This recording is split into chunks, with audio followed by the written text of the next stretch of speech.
السلام عليكم ورحمة الله. أهلا بكم أصدقائي صديقاتي، مرحبا بكم في هذا الفيديو الجديد. في هذا الفيديو بإذن الله سأتكلم على مجموعة من الأخبار المتعلقة بالدوري المغربي. أولا، مبروك لنادي نهضة بركان الفوز بأول لقب في دوري المغربي، وهذا اللقب جاء عن جدارة واستحقاق. فهذا النادي قدم أداء رائعا هذا الموسم، ويضم مجموعة من اللاعبين المميزين، كاللاعب مهري واللاعب المليوي وكذلك الرايحي، وبالإضافة إلى الحارس المحمدي، هذا الحارس الذي أعطى حصانة لدفاع نهضة بركان. فهذا الفريق استحق اللقب عن جدارة واستحقاق نظرا للأداء الرائع الذي قدمه، وكذلك حقق مجموعة من الانتصارات المتتالية، وكذلك حقق انتصارات كبيرة، و خصوصا على الأندية المباشرة والأندية المنافسة على اللقب كنادي الجيش الملكي وكذلك الرجاء البيضاوي بالإضافة إلى الوداد. فهذا النادي استحق هذا اللقب نظرا للأداء الرائع الذي قدمه، وبذلك نقول مرة أخرى مبروك للنادي البرتقالي نادي نهضة بركان اللقب الذي يستحقه عن جدارة واستحقاق. أما الخبر الثاني فيتعلق بالأندية التي تنافس على المركز الثاني المؤهل إلى دوري أبطال إفريقيا. ونبدأ أولا بنادي الجيش الملكي الذي بدأ يعود تدريجيا إلى مستواه الرائع.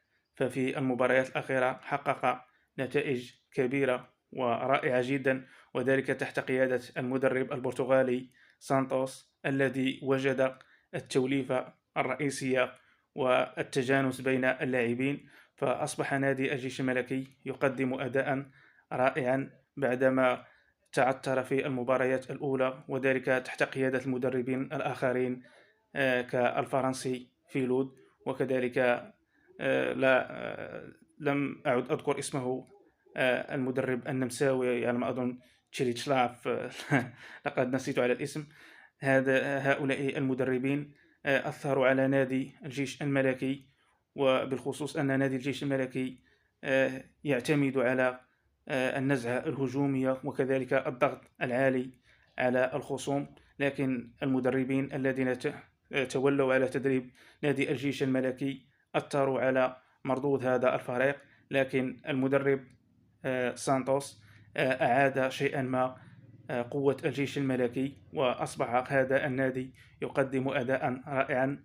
ففي المباراة الأخيرة انتصر على نادي المغرب الفاسي بنتيجة 3 أهداف لواحد، وتألق فيها اللاعب عبد الفتاح حدراف الذي سجل هدفا رائعا عن طريق تسديدة رائعة لم يستطع الحارس التصدي لها، وكذلك اللاعب الفحلي الذي سجل ثنائية رائعة. وهذه النتائج الأخيرة فهي نتائج مبشرة لنادي الجيش الملكي للمنافسة على المركز الثاني الذي يؤدي إلى المشاركة في دوري أبطال إفريقيا. أما الخبر الآخر فيتعلق بنادي الوداد الرياضي الذي يتخبط في النتائج، تارة يحقق نتائج جيدة وتارة أخرى يحقق نتائج سلبية تحت قيادة المدرب موكوينا الذي لم يجد التوليفة الأساسية للنادي، فكل مرة يدخل بتشكيلة مختلفة، وهذا النادي يعيش في تخبطات رغم أن الوداد يعتبر عنصر مهم وأساسي في البطولة الوطنية، ودائما ما ينافس على لقب البطولة وكذلك يتأهل إلى دور أبطال إفريقيا. لكن هذه السنة أراد أن يبني فريق رائع، لكن المدرب موكوينا ما زال يتخبط ولم يجد التوليفة الرئيسية. لهذا نتمنى من رئيس النادي وكذلك المدرب أن يشتغلوا بشكل جيد، وأن يقوموا بانتداب لاعبين في المستوى يليقون بنادي الوداد الرياضي الذي يعتبر رمز كبير داخل البطولة الوطنية. وكذلك هناك نادي آخر يقدم نتائج جيدة، وهو نادي الفتح الرياضي الذي يعتمد على اللاعبين الشباب.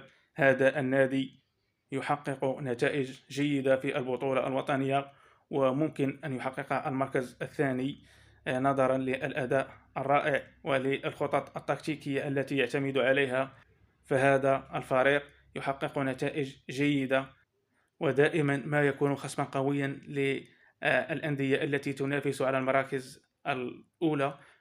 فنادي الفتح الرباطي سبق له أن انتصر على نادي الرجاء البيضاوي، وكذلك انتصر على نادي الجيش الملكي، بالإضافة إلى نادي الوداد الرياضي. فهذا النادي يقدم كرة جميلة ويحقق نتائج جيدة، وممكن أن يحصل على المركز الثاني أو الثالث المؤدي إلى الدوري الإفريقي.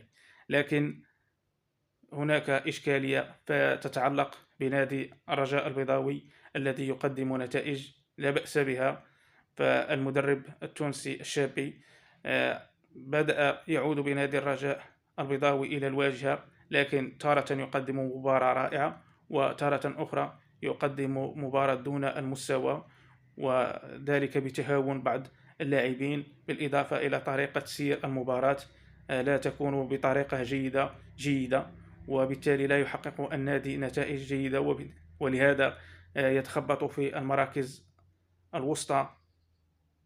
فلا أعتقد أن نادي الرجاء البيضاوي قادر على تحقيق المركز الثاني أو الثالث المؤهل إلى أحد المسابقات الإفريقية.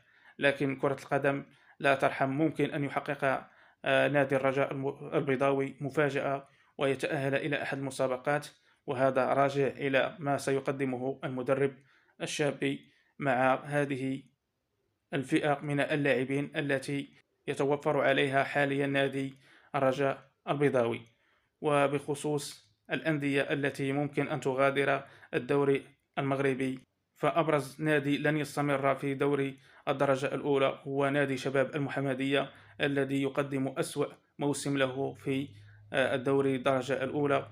فهذا النادي لم يحقق لا انتصارات ولا شيء، يحقق هزائم متتالية وبحصص كبيرة. فهذا النادي فقد الهيكلة ولا يتوفر على لاعبين في المستوى الذي يستطيع به الحفاظ على مركزه في القسم الأول. بالإضافة إلى ذلك قد يكون نادي المغرب التطواني وكذلك شباب السوالم ممكن أن ينزلوا إلى القسم الثاني، وذلك نظرا كذلك للأداء الذي يقدمانه في البطولة الوطنية. فلم يقدموا أي مستوى مبشر يؤكد على أن هذه الأندية قادرة على الحفاظ على مركزها بالقسم الأول. وبهذا قد تم حسم البطولة الوطنية لنادي نهضة بركان، وكما قلت هذا النادي يستحق هذا اللقب نظرا للأداء الرائع الذي قدمه